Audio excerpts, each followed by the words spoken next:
Escritor em meu papel, escrevo dor, daquela que parece que mata, mas passa. Passo o tempo nas palavras. No momento em que escrevo, revivo o presente de um passado ausente, que perdeu-se num futuro de mãos dadas de uma forma meio inconsequente, com as saudades e as dores do mundo. Faço das minhas mãos o transbordamento da mente que insana, chora e clama pela satisfação no vazio, por saciar-se no deserto, por ouvir som no silêncio e por enxergar onde não há luz. É isso aí, pessoal. Hoje, estreando o programa Palavra Viva. Nós que já temos aí uma trajetória com o programa Cultura Viva, Giro Cultura Viva, e cada vez mais potencializando, ampliando os trabalhos dentro das redes digitais. O seu espaço cultural digital é o Espaço Cultura Viva. Hoje, nossa convidada mais do que especial é a Francine Machado. Ela que é escritora, contadora de história, arte educadora, uma pessoa incrível, sensacional, que vocês vão adorar conhecer e vem aqui para trocar aquele papo super interessante sobre palavra, fazendo com que a palavra seja cada vez mais viva. Vamos ver se a Francine já está chegando por aí?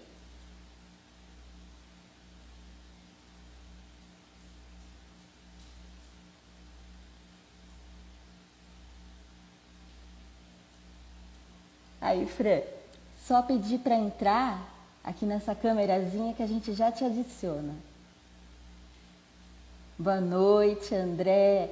O André, que é o nosso assistente de produção, que auxilia em todos os trabalhos do Cultura Viva. Gostaria também aqui de deixar os meus agradecimentos para todo o pessoal que apoia o Cultura Viva. A revista Ritmo Melodia, Rádio Web Música Tá na Pista, Brasi Rima, Estúdio Estrutura, todos parceiros nossos, favorecendo o trabalho do artista independente. Olá, Fran! Ó, a Fran já tá aqui. Fran, aperta essa câmerazinha aqui, ó. Isso!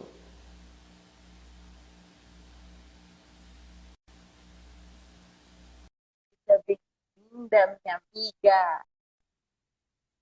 Muito bem-vinda, Fran! Te conseguimos! Tô emprestada aqui uma luz que meu companheiro não vai usar hoje, mas chega de noite o escritório fica um breu. Eu fui tentar fazer do computador, o computador só...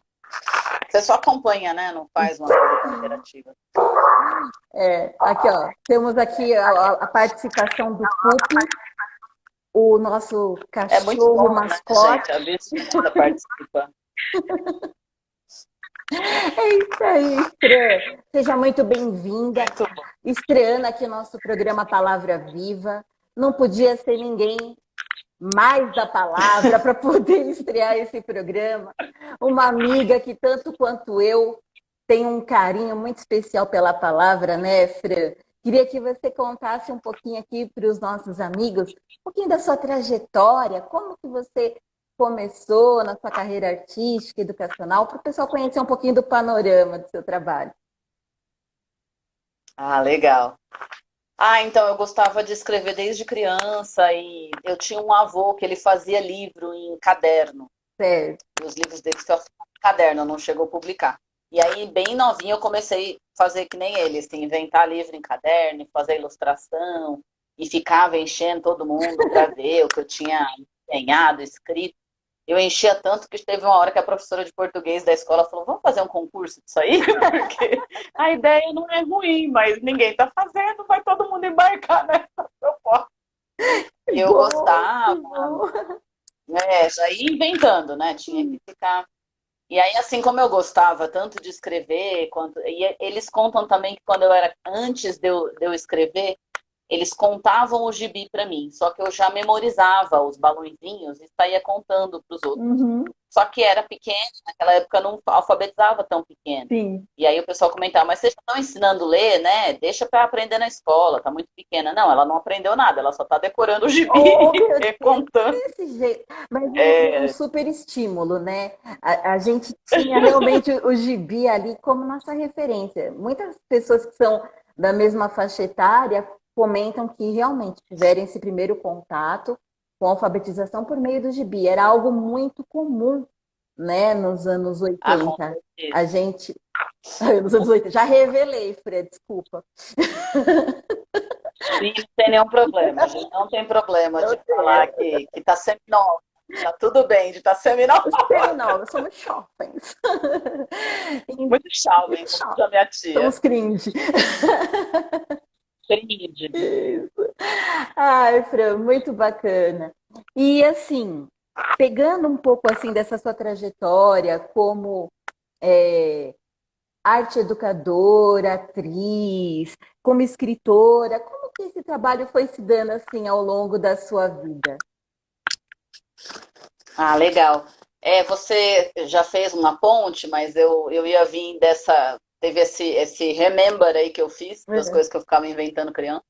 Mas quando eu estava no Fund 2, né, o antigo ginásio, Hum. tinha uma professora que eu acredito que ela deve ter dado um estímulo muito bem dado, porque foi a primeira. Eu tinha uns 10 anos, eu acho.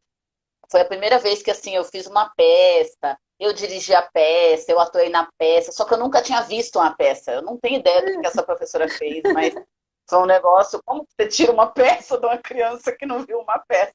Milagres que só professores são capazes. Sim, eu entendo. E aí, durante muito tempo, eu só ficava falando assim, não, eu vou escrever, eu vou escrever. E quando eu era jovem, a única coisa que você fazia quando você gostava de escrever era fazer jornalismo. Sim. Não tinha assim, técnico. Quando eu era novinho, o técnico era tudo. A gente só ia para as escolas técnicas para paquerar os meninos da mecânica, da elétrica. Não tinha nada assim se você fosse de humanas Não, naquela não época, né? tinha.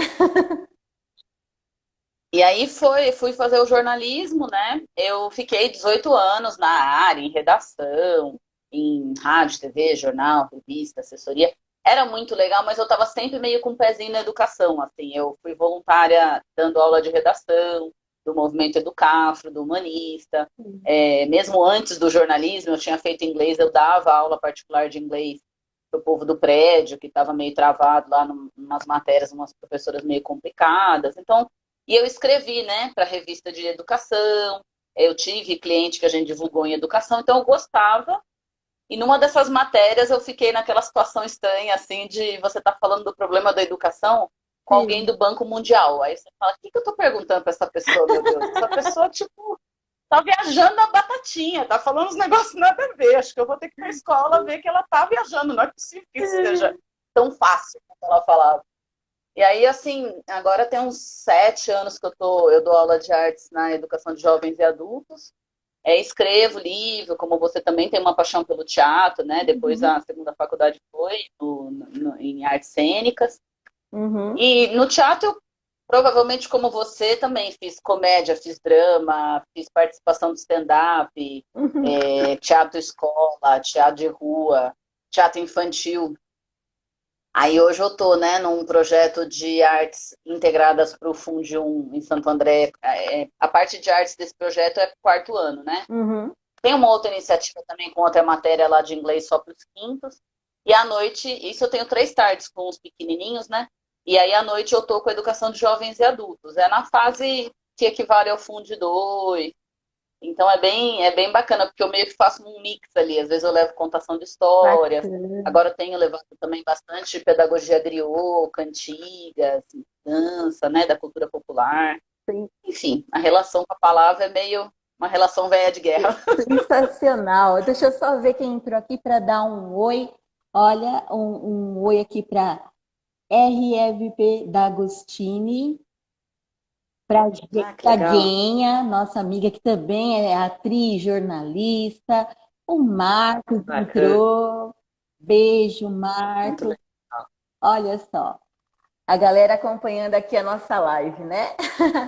Muito bom. Boa noite. tá entrando. Desculpa que eu não tô enxergando, que essa luz aqui, quando carrega, estoura na cara da gente. Querida, nem te falo. Eu tô em Minas, meu óculos está em São Paulo. A gente teve Ai, meu pai. uma discussão e cada um tá num canto.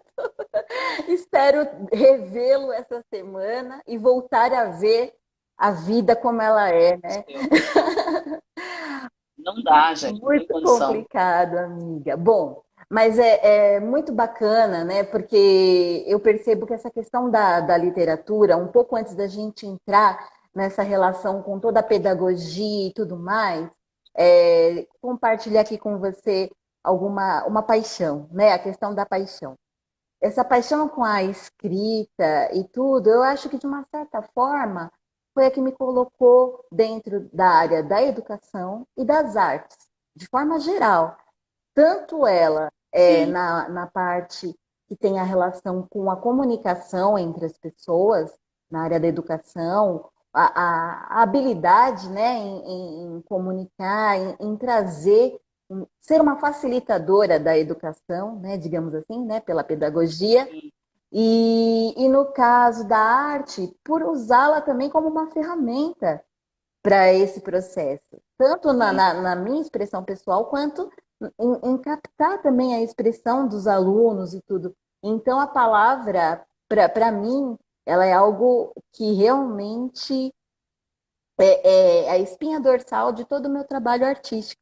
Então, pensando nisso Sim. e tendo essa trajetória com pessoas como você, outros amigos que eu também vou trazer aqui, pessoas muito bacanas da área das palavras, para trocar um pouco de ideia com a Ah, que legal. gente. Porque pensa, o quanto que a gente tem um poder da palavra, o poder simplesmente da gente estruturar um pensamento, criar uma retórica, se expressar, né? Trazer para o outro uma palavra de acalanto, um aconchego, uma palavra de amor. A palavra é sagrada, né? Então a gente tem um poder muito grande na palavra. E a música também, de certa forma, acho que acabou vindo, né? Eu sei que você também se envereda também aí pelas aventuras de cantar. Enfim, a gente, tanto eu quanto você, acho que a gente tem uma trajetória bastante parecida com palavra, né? E Sim, dentro da cultura popular, que é onde eu quero chegar agora, ela é tão fundamental, tão essencial, né? Ela é justamente o primeiro mecanismo que nós tínhamos para transmitir saberes. E aí a gente vem com toda essa pedagogia griot, que eu gostaria que você dividisse aqui um pouquinho com a gente do seu trabalho em cima dessa metodologia e os resultados que você vem alcançando com o pessoal do EJA. sim. A pedagogia griot, eu acho que eu tomei em contato em 2019, só que naquela época deu para fazer a vivência lá na Chapada Diamantina, porque os criadores estão lá, né? Sim. Os mestres Lírio, Uhum. Márcio. E depois que essa confusão de pandemia, a gente está fazendo online, a gente não achou que uma pedagogia que é tão vivencial a gente conseguisse fazer Nossa, virtualmente. né? Mas é isso, né? Tem tanto mestre Uhum. tão carismático que a gente meio que perde um pouco o ranço das telas, porque eles trazem, né, Uhum. essa questão de retomar antigas danças, seja dos Sim. indígenas, dos africanos, sempre permeando, assim. São E vivências aí muito ricas, essa né? formação, muito. Então, a pedagogia griot, ela tem essa questão, assim, de dar bastante ênfase para as músicas, para a dança, para os rituais, para a sabedoria, para a cultura, né, para os saberes originários. E aí a gente tem bastante assim contato quando a gente visita os quilombos, a gente foi em alguns na Bahia, em Goiás, e também quando tem aqui mais perto, eu já fui a alguns eventos indígenas que eu percebo o quanto essas culturas conversam Sim. e como isso foi afastado da gente, né? A Uhum. gente só leu a versão dos colonizadores Sim, e só estudou deles também, né? exatamente. E aí tem esse compromisso de resgatar tudo isso, de colocar meio que no coração ali da educação, né? Uhum. E tá muito isso, assim, né? De um compromisso pela vida, de um projeto civilizatório que seja bem diferente do que a gente tem, Exato. porque seguindo os passos do colonizador, a gente está acabando com a natureza e não Uhum, tem mais planeta para quem está aqui, né? Imagina para gente exatamente. nova. Desse jeito. Mas eu tenho meio que alternado ali na EJA, né? Tem turmas que você chega já está conseguindo, porque a gente está nessa confusão de pandemia, né? De crise, de alunos enfrentando situações complicadas. E aí, às vezes, você tem turmas que estão mais gente online e tem turma que está mais gente lá na escola. Então, na que está com mais gente, eu levo o Teatro do Oprimido, Sim, do Augusto Boal, que conversa ali com o cotidiano deles, que retrata bacana, os né? Não, trabalhadores, as bacana. mulheres, os negros, os gays. Quando você está com aquela turma enxutinha, porque a maioria está tentando estudar online, aí eu levo tanto as cantigas, as danças, depende do grupo, né? Uhum, Por exemplo, ontem eu estava toda animada que eu comprei um baralho de jogos teatrais. uhum, E é isso, né, Dani? A gente uhum. pesquisa, prepara, Sim. produz, ensaia, mas o que eles pegam é o material pronto que você arrumou, não é o que você levantou com esse trabalho todo. Mas a gente viu que a maioria sexta, né? É, A maioria não estava estudando online, falei, vamos adaptar isso aqui. é. E aí eu levei a história de uma mestra que teve no Vale do Jequitinhonha, que é a Dona Isabel, que ela é uma ceramista popular, ela fazia umas boneconas gigantes, que eles Sim. vendiam às vezes na beira da estrada, e a região tinha uma questão de muita gente sem trabalho, sem renda. E aí ela começou a gerar uma demanda que sozinha ela não ia conseguir atender. Ela ensinou todo mundo ali do Vale, Uhum. e aí eles resolveram a questão de que eles não tinham renda, trabalho e tudo, ela ganhou até um prêmio. Que legal. E aí eu meio que trouxe essa história para os É, jovens, fiquei com o celular mostrando, porque aquela coisa, a gente foi para o andar de cima, a internet do computador da sala não pegou, tem aí toda você uma fica questão tipo de apoio assim estrutural com o também. celular, Tem toda uma estrutura. coisa de escola pública, né? Funciona uma Sim. parte, não funciona outra parte. Aí eles foram mexer na massinha, porque eu falei, não estava achando a argila, falei, vamos de massinha. Eu Uhum. achei tão incrível que um aluno nosso que é açougueiro estava com uma É. delicadeza para fazer os bichinhos que ele estava inventando na massinha, assim, É. com toque para fazer tudo. Aí o outro, que era do Ceará, começou a trazer. Hum. Ah, professora, lá onde eu vivia, a gente trabalhava no engenho de cana. Então, todas as memórias que você pode imaginar, ele foi trazendo e Nossa, dividindo. Eu simplesmente puxei a cadeira e fiquei lá escutando, eu não queria nem. Tinha esquecido da vida, que assim. Daí, sensacional. daqui a pouco, tava a inspetora na É. porta, assim, aí, gente, vamos embora. Isso acontece na aula de arte. Ninguém nem Não queria ir esquece, embora. Que gostoso. E aí é bem e assim. essas vivências, elas são infinitamente mais ricas, né? Elas realmente contextualizam, elas trazem para junto.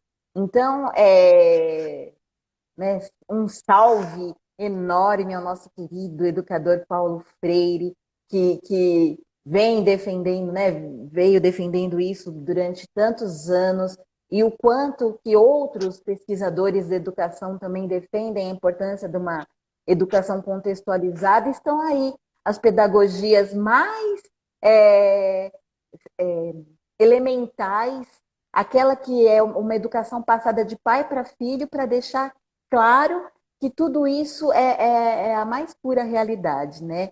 Essa troca de saberes, Sim, essa troca de realidades.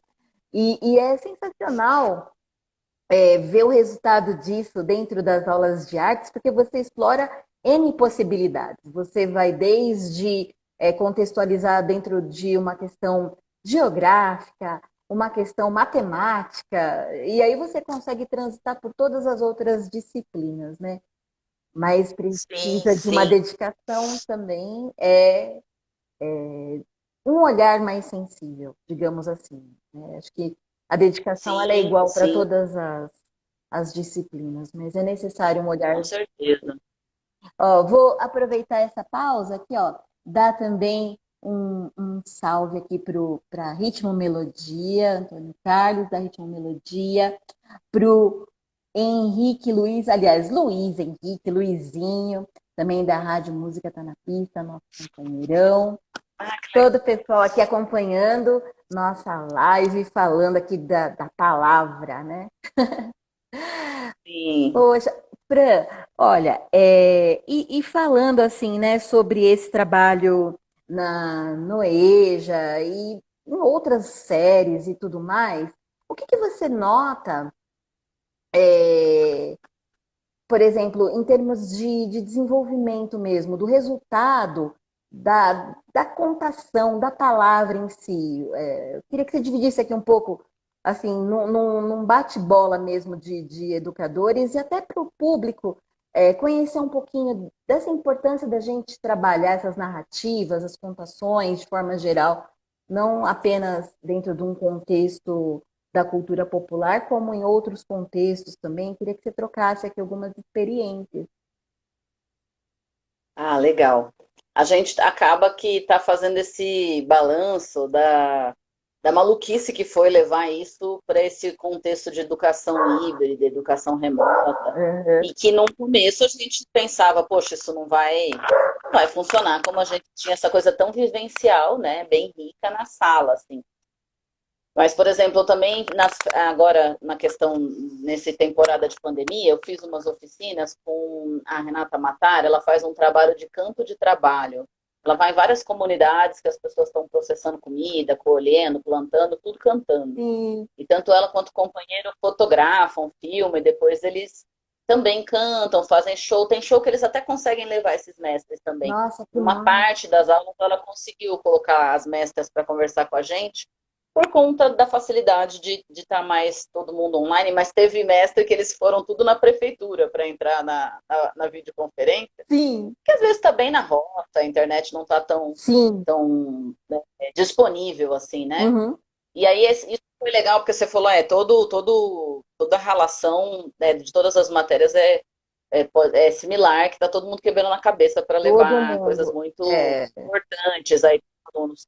Eu consegui Muito. integrar com o professor de português essa aula que a gente quis dar do canto de trabalho, sabe? De resgatar, Uhum. tipo, Clementina de Jesus. E Sim, aí foi bem interessante, porque você põe na apostila, mas depois está lá, né? Seja online, agora também presencialmente, falando. Ah, tá com dúvida, vamos fazer junto.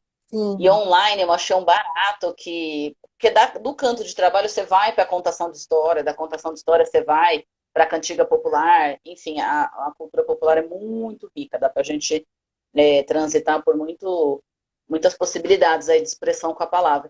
Eu lembro de uma aluna que acho que ela estava na mãe, e daí conforme a gente foi conversando e perguntando, vocês estão lembrando de alguma cantiga, de alguma brincadeira, de alguma história? uhum, Ou de quando vocês eram criança, ou da região que vocês vêm, porque tem bastante aluno do Nordeste. Aí eu achei um barato que ela foi atrás da mãe e ela ficava nos áudios falando comigo e com a mãe. uhum. Mãe, você lembra de música, de cantiga, sabe, tava todo mundo meio que Sim, né, participando, lembrando, né, envolveu todo nessa mundo. sessão educativa nostálgica. Que Mas achei um legal. barato porque a pedagogia griot dá uma ênfase para esses mestres ancestrais, Sim, esses mestres populares, nas comunidades que têm essa abertura, né, para fazer uma ponte dos mestres com a escola, eles levam nas escolas e os mestres também fazem vivência lá. sim. Então achei muito bacana, assim. E para quem não conhece o termo griot, né? Griot são esses mestres da cultura, esses sábios que vão transmitindo de um para o outro a tradição da cultura popular. Se a gente fosse pensar numa aldeia indígena, seria o quê? O pajé? Acho que o pajé tem uma relação forte com a palavra. Sim, O griot é uma figura que a gente encontra muito ali no oeste da África, ali na Burkina Faso, mas no caso lá ele não conta só a história, né? Tem conflito, ele media, ele sim, conta toda a história familiar dos nobres, enfim, ele tem muito mais função. entendi. Mas esse pessoal que fundou a pedagogia griot, a Lilian Márcio, Uhum, há uns anos atrás, quando a gente estava com governos mais progressistas, eles fizeram uma ação griot nacional, sim, que meio que mapeava onde é que tinha mestre no Brasil todo, e muitos tinham centros culturais que não tinham tido apoio até então, mas dava aula, dava espetáculo. E aí eles começaram a ter, na ocasião, né, um apoio de receber um suporte né, para essas ações continuarem, porque já tinha gente, sabe, fazendo atividade em casa, vazando água. uhum, E aí foi uma temporada incrível, né, da gente perceber o quanto tinha mestre griot também pelo país todo que fala sobre as nossas origens, né? Mais de metade do país é negra e nossa cultura tem essa riqueza, né? sim. Eu tive algumas experiências muito interessantes com a cultura popular, tanto dentro da cultura popular no estado de São Paulo, então, algumas manifestações populares, São Paulo, Minas, região sudeste de forma geral, quanto a nordestina. Então eu fui transitando um pouco pelas danças. É tudo muito intercalado, é tudo muito vivo, muito pulsante, né? E eu imagino que realmente deva ser um desafio muito grande trazer esse tipo de pedagogia dentro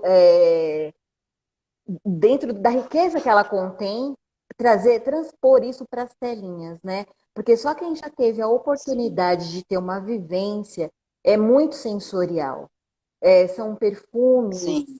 são temperaturas, são danças, são instrumentos musicais que você escuta, são palavras contadas de uma maneira diferenciada. Então, acho que esse momento, né, para vocês que estão trabalhando dentro dessa metodologia, acaba sendo mais um aperitivo para quando a gente realmente puder ter a oportunidade de resgatar essas vivências. E isso é muito legal, porque dentro de toda a proposta de trabalho, assim, de teatro e tudo mais que eu vim realizando, que foi justamente onde nós duas nos conhecemos, me surgiu esse desejo muito grande de trabalhar especificamente com a cultura popular, que foi quando eu montei a trupe do Guaraná. Lembra quando eu Ah, sim. naquele comecinho? Que daí a gente estava naquela construção e tudo, e mesmo assim a gente teve a oportunidade de ter umas trocas muito interessantes, né? E Sim. mantive esse trabalho dentro da cultura popular e percebo nas apresentações que esse tema realmente envolve as pessoas de todas as idades. Sim. Numa oportunidade, a gente apresentou para 1.000 crianças, né? Assim, foi um desafio, porque você imagina uma Sim. contação de história, ok, que nós estávamos num teatro, mas não era uma apresentação sofisticada, com efeitos especiais. Sim. A palavra era Sim. a ferramenta. A palavra como Verdade. ferramenta conseguiu alcançar o coração dessas crianças, elas ficarem em silêncio. Então, assim, na hora que eu, por exemplo, estava contando a história do Negrinho do Pastoreio, que eu contei o momento que o menino foi colocado em cima de um formigueiro nu, né, trazendo todas essas questões, as crianças, nossa! E aí eu fiquei pensando, eu falei assim, gente, imagina o que isso não está reverberando na cabecinha dessas crianças, né? O quanto que a gente traz aí de uma série de outras informações de maneira agregada, né, com cada uma dessas histórias. Sim. A nossa cultura ela é muito rica e ela é uma ferramenta extremamente potente para a gente trabalhar, né? Você uma vez Sim. comentou comigo que tinha um trabalho de contação de história para a terceira idade, não foi? Que você fez um Eu trabalho. fiquei um tempo fazendo contação de histórias em asilos. Era Hum, uma associação, né? hum, E no caso, a parte que eu estava levando essa questão das narrações para vários asilos, tinha em São Paulo todo, e acho que tinha em São Caetano também.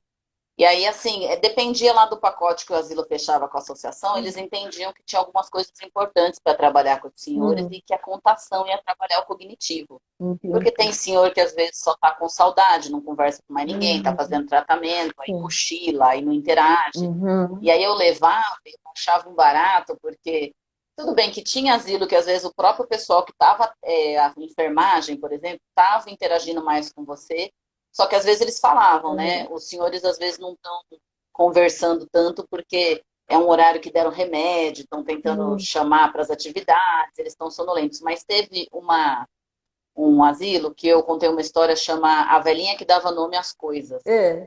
Ela tinha medo de perder porque ela já tinha perdido todo mundo. Então ela só dava nome porque ela achava que ia durar mais que ela. Então assim, ela dava nome para casa, para o carro, para a poltrona, mas não queria relação com nada que ela ia achar que ia durar menos. Só que começa a chegar um cachorrinho na porta de casa e É. ela dá comida e manda ele embora porque fala não, nem não dá nome, né? Só dá comida e fala vai embora. Um dia esse cachorrinho não vem e ela Uhum. começa a ficar super rodar na cidade com o carro que ela dava nome, falar com a casa, falar com a poltrona. Mas, sabe, ela foi até atrás do canil e o pessoal falava, mas como chama o cachorro da senhora? Ela percebe que ela não tem como procurar sem ter batizado o bendito do cachorro. Só que ela pega o carro, roda a cidade. Quando ela acha, não, ela volta pro canil, porque dela fala pro cara, e o cara falava assim, senhora, sabe, a gente vai achar o cachorro da senhora pelo nome, né? Ela vai pro quintal e fala assim, ela vê o reflexo dela no vidro e ela pensa em tudo que ela já viveu, as pessoas que ela amou, o pessoal que já foi embora antes dela, e ela fala, eu sou muito sortuda. Quando ela vai com o senhor do canil no quintal, ela fala, meu cachorro chama Sortudo. E o cachorro vem lá do outro lado do portão. Eu contei essa história no asilo, uma senhorinha falou assim, eu perdi meu medo. Eu fiquei com aquilo um tempão, assim, tipo, o que será que a senhora está falando? É de ficar mais velha, é de morrer, da solidão, porque vários falavam pra gente, você não me leva pra sua casa? Por que meu filho não vem me ver? Esse trabalho, depois de um tempo, eu não aguentei continuar, que eu ficava muito mexida com esses senhorzinhos com saudade, falando pra levar pra casa, mas quando eles... Era isso, né? Geralmente eles estavam um pouco chapados de remédio, mas quando eles olhavam e participavam, era um negócio que você saía... Gente, ela perdeu o medo. Sim. Acho que foi quando eu mais vi que essa história pode ser terapêutica, porque eu já contei no hospital também, mas às vezes no hospital você via mais retorno na mãe, no padrinho, no tio, no pai, que tá junto do que com a criança, né? Toda enfermeira aproveitar que você tá contando história para tascar remédio que ele não deixava colocar. Ai. Deixa eu só fazer o... Chama o Pupi. Alguém leva o cachorro embora, gente. O cachorro quer fazer pergunta. O que você quer saber da Fran, Pupi? Ele perguntou, Fran.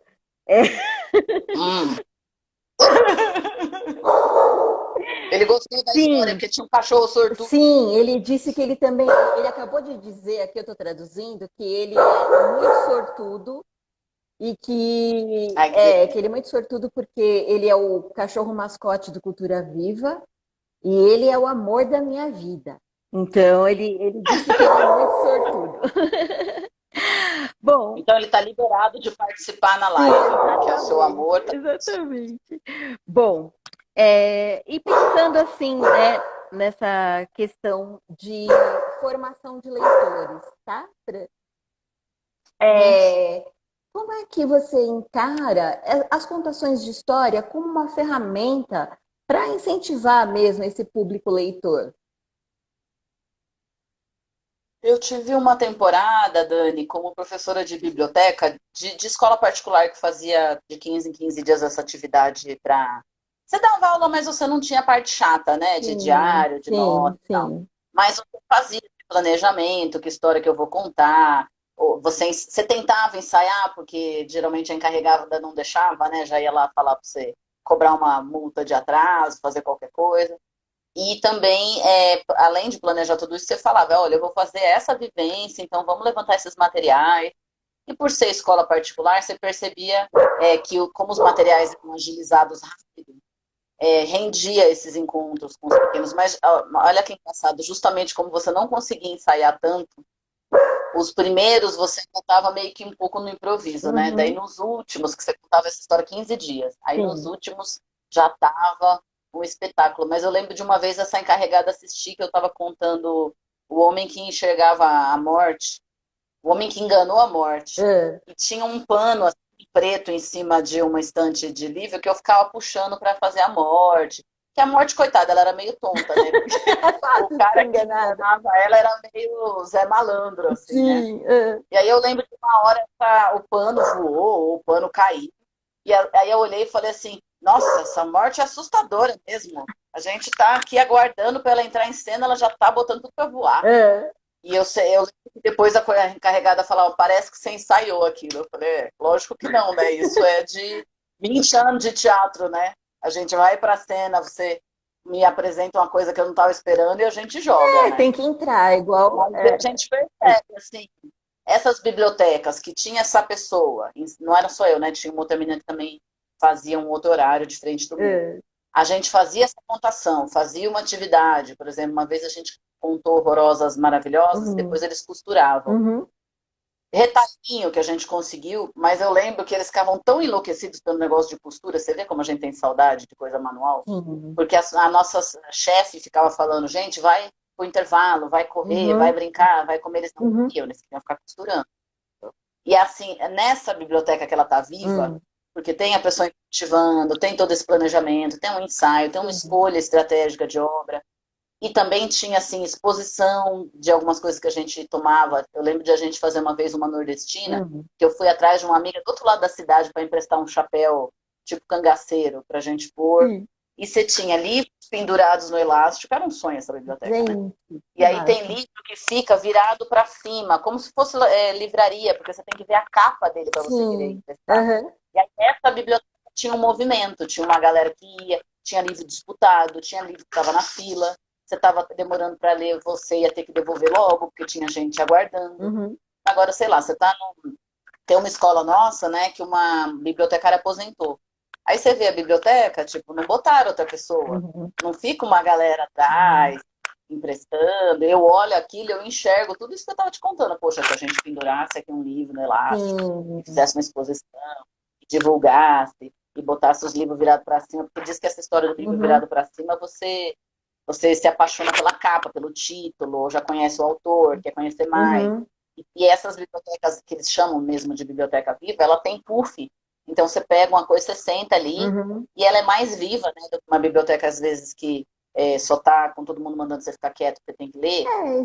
Tanto que hoje as bibliotecas até Isso que eu ia colocam também falar. os computadores, tem uma galera que vai fazer essa pesquisa, tem a outra que vai conhecer os livros lá na. Você precisa de algumas iniciativas, mas pelo menos assim, a pessoa que estava lá, que aposentou, Uhum. ela é essa bibliotecária de organizar, sabe? Sim. Tipo, se você precisar de um, ele está sumido lá no meio, ela acha. Mas ela não é essa pessoa que vai fazer esse incentivo que a gente está falando. Então, a Entendi. biblioteca precisa de uma pessoa que faz o Uma trabalho criativo. mediação. Inclusive, a É. gente ia nas salas Uhum. falar: olha, isso aqui é lançamento, vocês têm que conhecer, esse autor é Uhum. maravilhoso. Não... Você Aguçar, entende? Às né? vezes. Criar Com certeza. existe o programa, né? Biblioteca Viva. Inclusive, a gente Sim, sim. apresentou uma peça, apresentei quase todas as bibliotecas, menina. Foi um recorde. Nossa, a gente foi em todas as cidades, em as regiões de São Paulo apresentar. E foi uma experiência Sim, maravilhosa. Foi maravilhosa porque existia ali uma estrutura para atender realmente o público infanto-juvenil, né? Mas essas sim, sim. bibliotecas tinham um olhar diferenciado e já enxergavam a biblioteca já como um ambiente, um espaço cultural. Então isso era bem legal e era bem motivador para a criançada. Então assim, Ah, daí estimula, né? tem algumas que eu tiro o chapéu. Eu até brinco, falo assim, olha, se fosse para ser uma coordenadora de uma biblioteca com um trabalho assim, realmente Trabalho assim, né? é motivador. Dá gosto.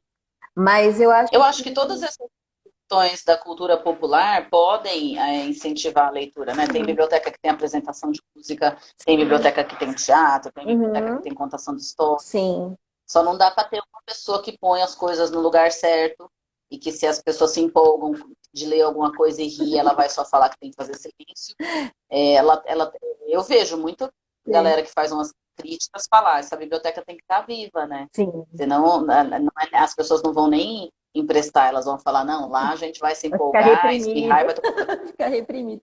É, Olha, tem aqui algumas pessoas falando. Acho que alguém entrou no seu perfil, tá falando, ó, boa noite.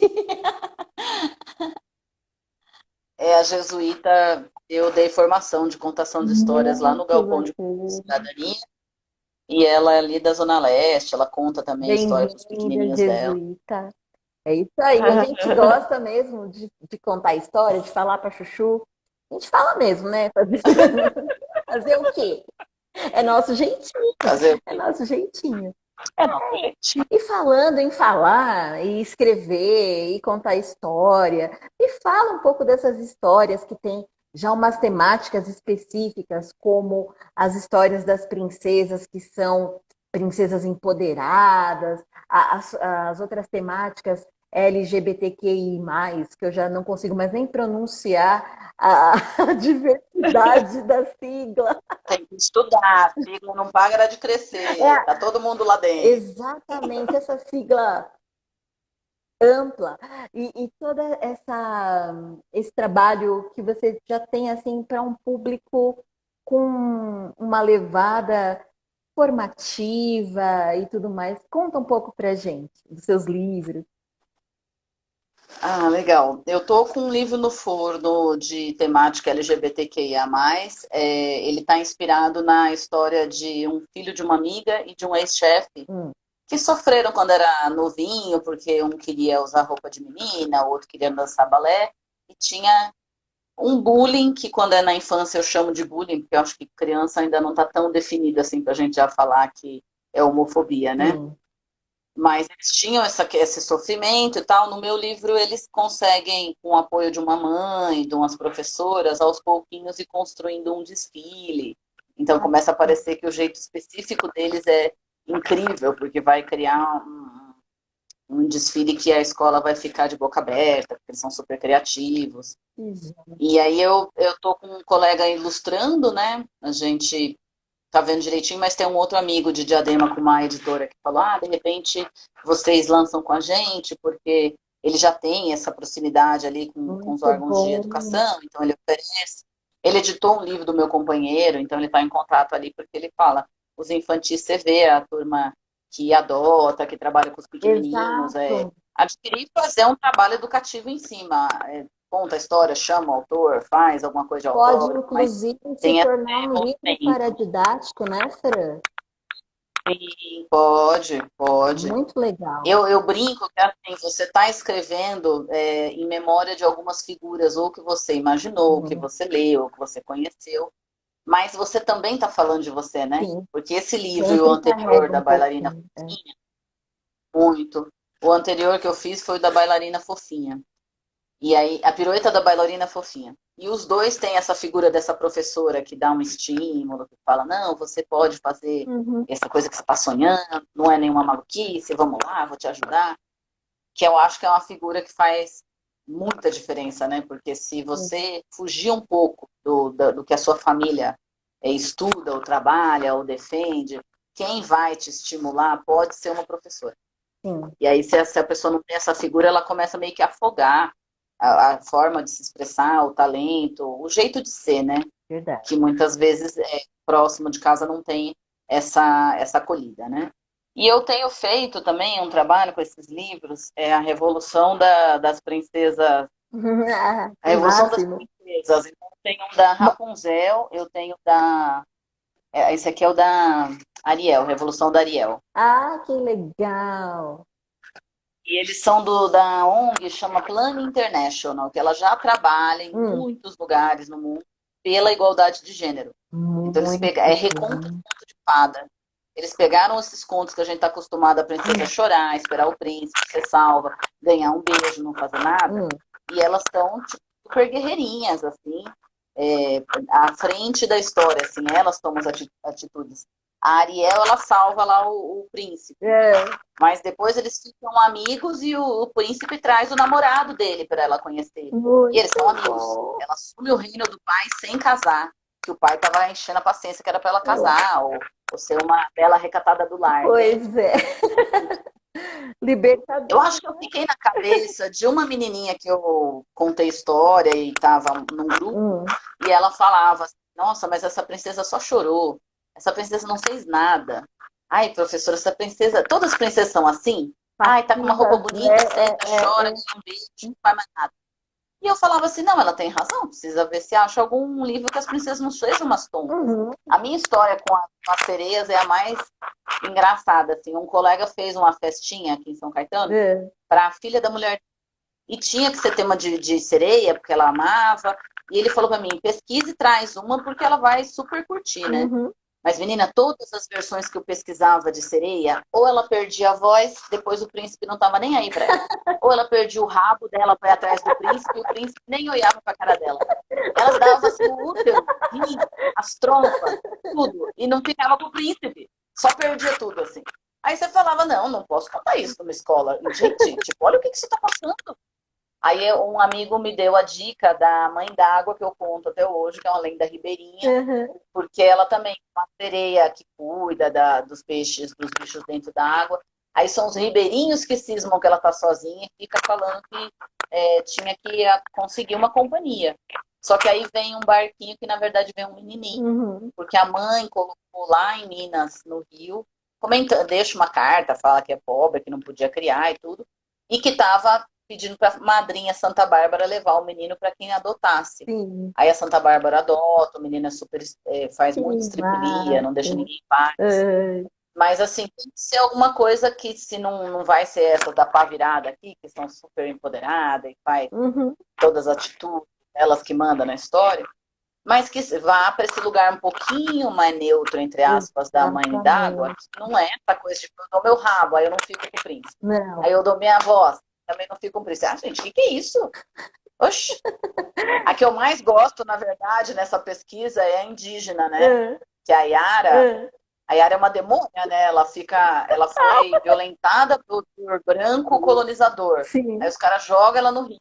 Aí ela apaga, aí o rio fica comovido e dá um rabo para ela não ser mais violentada. Eu tenho, Aí ela só vem na pedra cantar para arrastar os caras pro fundo e matar. eu conheço uma Ela outra é um versão. encantado perigoso, né? Eu conheço uma outra versão da Então, isso Yara. é legal.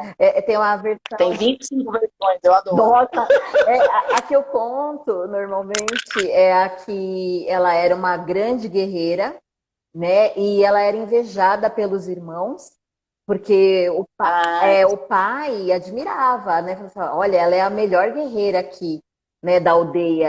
Ela traz ela vai caçar, ela traz as coisas e tal. E os irmãos, assim, meio, né? Ai, meu Deus, tô com meu orgulho ferido. Na calada da noite arrastaram ela jogaram ela no rio. E aí ela, para não morrer afogada, ela recebeu essa possibilidade de respirar embaixo da água, essa voz encantada justamente para atrair outros homens, né, para o afogamento.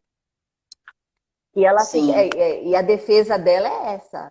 É quase que uma sim, defesa contra homens também, né? Entra nesse lugar também. sim, sim. E aí E é a escolha que a gente toma contato com o masculino assustador, né? exato, Predador, exato. enfim, E é bom a tem gente isso também. pensar, não assim que a gente vai pegar e vai mudar as lendas e tal, mas que nas nossas releituras, realmente a gente traga essa reflexão, principalmente no imaginário infantil, onde o inconsciente fica tão ali aberto para receber essas informações, né? O quanto tudo que é trazido fica ali no inconsciente e o quanto a gente traz aquilo como uma verdade pro resto da Sim, vida.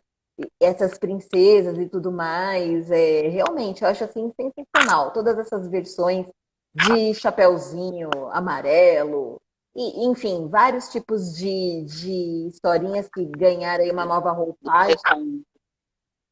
com uma leitura Eu mais acho que tudo bem moderna. a gente recontar É, os contos de fada. E se a gente depois de um tempo lê e acha que tem um preconceito, tem uma opressão, uhum, tem alguma coisa que a gente não quer passar adiante, tá tudo bem a gente mexer, sabe? Tipo, as histórias não são assim, ó, pedra filosófica imortal, não podemos mexer de jeito nenhum. Poxa, exatamente. minha amiga tá na Itália, diz que deu mó bafafá num teatro lá, porque os caras montaram Carmen É, e mudaram Carmen. Porque parece entendi. que a Carmen é assassinada na versão original, né? Sim, E é feminicídio. sim. Eles mudaram, eles trocaram o rumo. Daí vem uma galera, acha um absurdo, joga tomate, a crítica fala mal. Mas, gente, se você. É assim, a gente pode interferir nesse imaginário coletivo, né? Se a gente continua reproduzindo alguma coisa que a gente percebeu que hoje incentiva Eu acho, coisas que a gente quer que sejam de outra forma, sim, né? Tudo bem a gente mexer, eu sabe? acho que assim, Depende da intenção, né? Se a exatamente. gente vai mexer porque nós somos gostosas, a gente quer ser maior que o outro, aí é um pouco demais, né? Um pouco Eu de... acredito que depende do contexto. Eu acho que dentro da arte existe uma liberdade muito grande da gente transitar dentro de releituras e tudo mais. Mas eu acredito que dentro de uma proposta educacional, eu acho que as faixas etárias elas variam também para a compreensão de determinados assuntos. Então, se a gente pode realmente trazer uma reflexão mais positiva, sim, eu opto pela mais positiva. Quando a criança for maior, que ela Sim. tiver condições de ter uma análise crítica sobre aquilo, que ela realmente consiga já estar apartada, aí segue. Mas, enfim, são formas e formas e depende muito Isso da para cultura, tudo, né? né, É, Dani? Isso para tudo, não precisa ser só para as questões artísticas que a gente está não, não, é pensando. para Eu tô tudo. cheio de Né? alunos assistindo aquela série Round 6. É, Eles têm 9 anos. Eles não vão pegar aquela associação de que tem aquele massacre porque está associando com o que a gente passa no capitalismo. sim. Tem aluna que fala que vê um capítulo e fica tremendo e fala, ai, acho que eu não vou conseguir ver o resto. Não Uhum. era para esse povo tá vendo isso aí, né, gente? Não, não, Tipo, não, não. É você muito tem que dar puxado. uma olhada. Assim. É. Tá 16 anos lá, gente. Não precisa ser muito assim, ó, grande psicólogo que compreende a mente infantil para afastar uma Não, criança. eu tô, eu tô aqui. Até um entretenimento fala 16 anos para cima, minha gente. Pelo amor de Deus. Exatamente. Eu tô aqui vendo aqui os comentários, o comentário aqui da Jesuíta falando que é necessário, né, mudar essa história aqui da Bela Adormecida, que ela não tem autonomia nenhuma. E aqui Sim. também, ó, O da Rapunzel que tá aqui é ela que salva o príncipe também. ó lá, Super aventureira, sobe no cavalo. O príncipe é um tonto ali em cima da torre. muito Eu bom. adoro essas histórias. Sabe o que parece, gente? Que esses livros aqui são tipo assim. É a irmã da Glória Pérez que fez. Que a Glória Pérez que fazia umas novelas com os homens uns Põe retardados, uns mais para tons frente babaca. pra gente poder visualizar melhor a capa. Ó, Fran, ele é grande, né? Bem lindão. esse aqui é o do Revolução da Ariel. Uhum. Vou pegar o É outro para pra mostrar. gente fica espelhado. E aí, esse aqui é o Revolução da Rapunzel. Tem mais, viu, gente? Aqui tá na casa da minha parceira musical no interior. Uhum. Ela tá lá com Revolução da Aurora, que é a figura que eles tiraram ali da Branca de Neve para recontar, para mudar o conto de fada original, né? Uhum. E ela tá com mais um também, Revolução da, da Cinderela. Muito. E é muito diferente do que a gente está acostumado. E o meu companheiro, que ele manja de terapia junguiana, Uhum. ele fala que se a gente vai e altera os contos de fada, esses contos antigos, né, os Uhum. originais, do jeito que eles foram, eles ainda estão lá no imaginário E coletivo, sim, sabe? eles fazem Não é parte porque a do gente está arquétipo. tendo uma Já versão estão ali. nova que a gente vai apagar o anterior. Então, se ela tiver que pagar, né, num outro momento, acessar o clássico e trabalhar outra figura ali que na releitura saiu, Uhum. ela vai acessar. É um Exatamente. patrimônio da humanidade. Tem, Isso está lá, assim, não, ninguém vai inclusive, tirar. inclusive, falando aí em psicanálise dos contos de fada, tem até um livro também interessante pra caramba, do Bruno Bettelem, que é a psicanálise dos contos de fada. Canal dos Contos de Fada. Muito bom Sim. também. Uma professora que falava dele. É muito legal, muito interessante e traz toda essa questão que você está trazendo, o quanto esses arquétipos eles estão tão enraizados na nossa mente, na nossa cultura, que não vai trazer uma visão positiva. Aliás, uma visão positiva não vai alterar o arquétipo, e sim trazer uma reflexão sobre uma conduta. É só isso. Nada Sim. de excepcional, né? Ah, mas bacana. Não. Mas do seu. Então, assim, você tem previsão para lançamento do livro? Você vai depois avisar que É é? que a gente está mudando a editora. Eu aviso Entendi. sim, porque a gente estava com uma editora, daí eu acho que essa coisa de pandemia, né? Tá com muita coisa meio que em suspenso, de crise, não sei o quê. E aí a gente retomou o contato com outro colega, que ele Uhum. também tem a editora que está trabalhando bastante com infantil. Então a gente está nesse. O texto tá ok, né? Na verdade, o meu revisor vai dar essa última passada lá. Hum. O ilustrador está terminando lá a parte que ele se empolgou, porque ele se identificou muito. Ele fala que a criança foi ele pequenininho. Então ele Ah, que faz tanta legal. imagem que você fala, nós vamos ter que fazer uma diagramação que vai dar conta disso. Na verdade, o rolê agora é isso, né? De achar o diagramador, porque você está sempre meio que caçando a galera que se identifica Exatamente. com o projeto e vai fazer de um jeito que toque as pessoas que Sim. precisa, né? Não Porque pode ser também a feito a gente. qualquer nota. Tem que ser feito com cuidado. Não, Senão não compensa eu nem brinco que fazer, né? esse parto de elefante, né? Sim. A história já deve estar escrita faz uns 4 anos. Só que aí tá esse moço fazendo as ilustrações, aí mexe na editora, aí o marido vai revisar. Então o processo parece par de elefante, né? Daí quando sai, você tá que nem criança, assim, fazendo festa, porque não. Máximo, que máximo. Muito bom. Ai, Fran. Mas teve essa reedição, querida, do Guardião da Cidade. Hum, Esse eu tinha feito uma primeira tiragem uns 5, 6 anos atrás, por aí. E aí foi também um projeto fomentado, foi outro patrocinador, aí só tinha ido para o interior de São Paulo.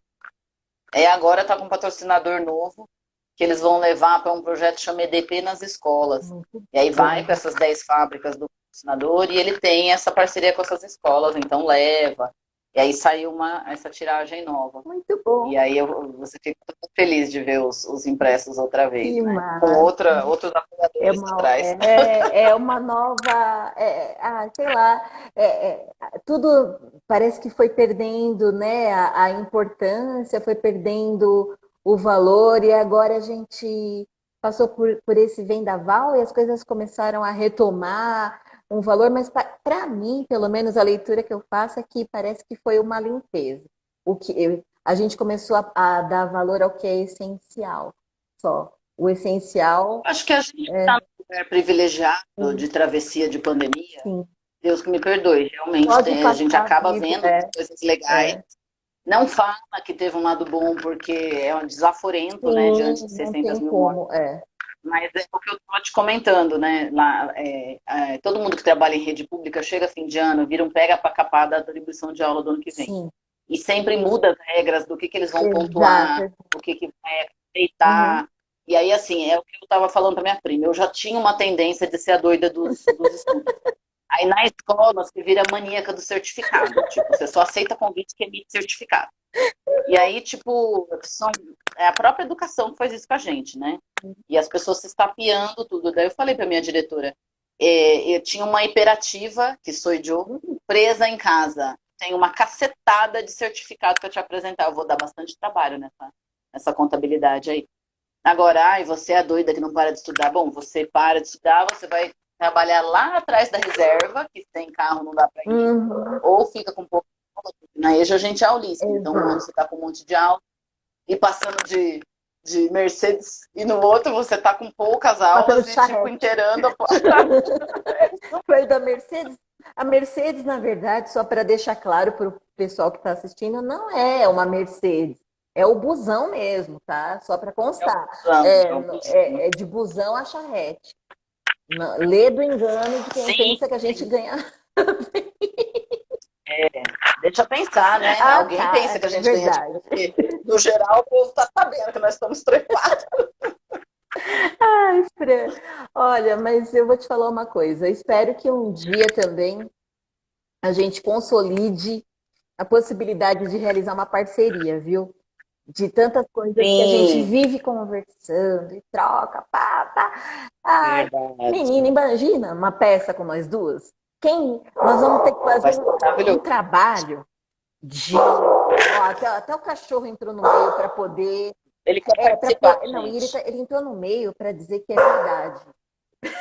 Vai ser uma fala, um diálogo muito dinâmico.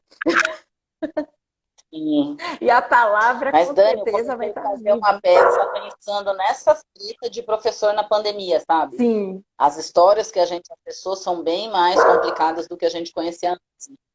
Então, acho que rende, sim. Só que é isso, né? Na verdade, você sabe o drama de escritora que você já escreveu também. Agora eu tô nessa. Não, eu Qual que é o escrevo. conflito? Como que a gente anda isso aqui, gente? Não, então, eu escrevo ainda, né? Eu tô com mais livros publicados e tô também com um projeto de livro para sair em breve. Estou finalizando. Sim.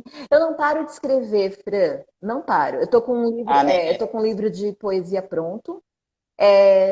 Tô com uma peça pronta e tô com um livro infantil também já finalizando para começar a fazer ilustração e tudo.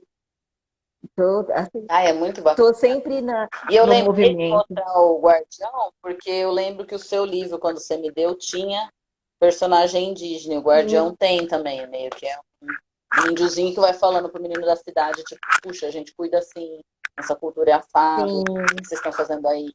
Que a gente não tá detonando a natureza.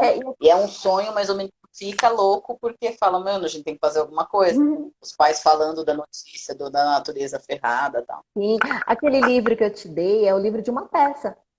Ele é uma, Ah, que ele é legal. uma dramaturgia, né? Um livro de dramaturgia. Então é o livro do Sonho de Tupã, uma das peças que eu fiz. Mas a gente é escrevedora, não tem jeito não. É a maneira que a gente Eu brinco com encontrou de quase tudo que eu vejo. virar palavra. Eu brinco com quase tudo que eu vejo, ou eu estou imaginando uma aula, uma cena ou uma história. Eu também. E aí tem gente que olha e fala, mas que louca, gente, só olha as coisas e pronto. Só olha, para de ficar viajando, por favor, volta para nós. É desse jeito. Verdade. Ah, minha amiga. Bom, e aí, assim, o que que você. Onde que a gente pode encontrar seus trabalhos? Onde que a gente pode conhecer um pouco mais a respeito de toda essa obra bacana, tudo isso que você faz, que é sempre muito dinâmico, né? Dá aula, faz peça, e conta história, e faz música também. Eu inventei uma cantiga de chegança nessas visitas griots lá É. pro Quilombo Remanso. É um baiano. Eu tenho o canal do YouTube Francine Machado de Mendonça, e aí lá tá os vídeos, eu faço contações de história. Agora eu acabei de fazer uma homenagem para os professores, os que eu mais trabalhei nos últimos 7 anos, que eu mais encontrei em sala de professor. E aí tá rendendo que um dá risada, passa pro outro, fala, professor, Francine, eu sou a muambeira, eu sou a bêbada, cada um se identificou com um ali, né? Sim. Mas ali tem uma misturinha, assim, tem desde projeto que eu já fiz para Aldir Blanc, narrativas itinerantes, que tem narrações, aulas de contação de história, de teatro do crime, Aham. mas tem também toda essa experimentação que eu fui fazendo na pandemia, das Bacana. contações de história. E aí voltei um pouco a fazer alguns improvisos que, assim como você, a gente acaba sentindo falta de palco, vai inventando, né? É. E aí eu deixei também no SoundCloud outro perfil que também é Francine Machado de Mendonça, aí lá são só os áudios. Aham. O que é muito bacana também, porque a pessoa. Eu sinto assim, né? Quando a gente tem só a narração e ainda não tem a imagem, você vai construindo muito em cima. Agora, quando já tá tudo junto, tipo, você fica com o que trouxe, assim, nem sempre você cria com os dois ali, né? Com a imagem e com o som também. E aí aqui no Instagram eu também tenho o perfil Franzoca Brandão. Bacana. E aqui também eu só estou colocando questão de trabalho, Joia. divulguei nossa live. Eu vou. Esses são canais que eu deixo mais a parte do trabalho, assim, né? Sim. E tem uma página no Facebook que se chama Empório da Palavra, que ela começou lá quando eu ainda era jornalista, por isso que é esse nome, né? Uhum. E aí ela tem tipo, alguns trabalhos de comunicação, só que recentemente é mais os de arte e educação, de contação de história, da parte artística. Bacana. Bom, eu vou pegar depois todos os as suas indicações de trabalho e tudo mais, de todos os seus canais. Vou deixar salvo nos comentários para o Ah, pessoal legal. conhecer um pouco mais do seu Conhecer, trabalho, opa, viu? legal. E a live fica aqui disponível para o pessoal assistir, conhecer um pouco Ah, mais que da Fran, minha amiga querida, que eu tenho muito carinho, muita admiração. E a gente. E te agradecer, viu, Fran? Te agradecer por ter aceitado obrigada. bater esse papo com a Imagina, gente. Foi, assim, muito bacana. Foi aqui muito legal. quase que uma reunião de HTPC, onde a gente teve uma troca muito interessante. Lá em Santo André, a gente ia falar que vai fazer a RPS, que é a Reunião Ah, Pedagógica foi Semanal. tipo Cada rede tem uma sigla. isso. Aqui, Não é aqui muito. pra gente.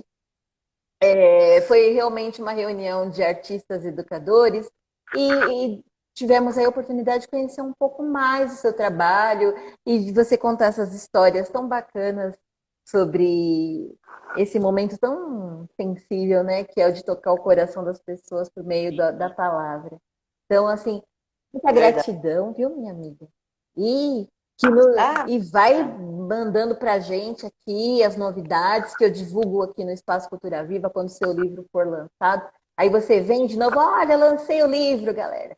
Tá? E a gente já acompanha também, tá joia? muito legal, muito legal. Então é isso, minha amiga. Um grande beijo. Agradeço a todo Beijo. mundo que ficou com a gente até agora. E acompanhem os nossos canais do Cultura Viva no Instagram, @Espaço Cultura Viva, no YouTube, o canal é Espaço Cultura Viva também, no Facebook também, Espaço Cultura Viva. Espaço Cultura Viva, que era um espaço físico, né, ali na região do Ipiranga, que agora está aqui no modus digital. Tá, joia? Um grande abração e até a próxima. Tchau, tchau, pessoal. Até. Obrigada, boa Boa noite. noite. Até a Até. próxima.